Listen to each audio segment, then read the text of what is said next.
As such, omission doesn't have any specific definition, but let's find out how omission is done. Let's also discuss the format of the omission. Omission means a missing word. Let's also discuss the format of the omission. The word before, missing word, word after. Well, before writing the answer, under the heading the word before the answer is written. Under the heading answer, that is the omitted word, is written.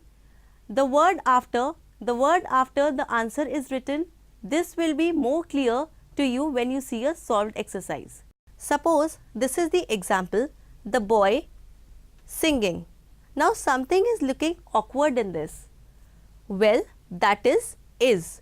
What will we do? We will write boy, which is before is here.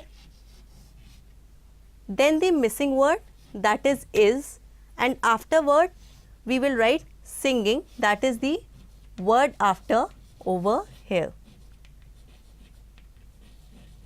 So this is called omission.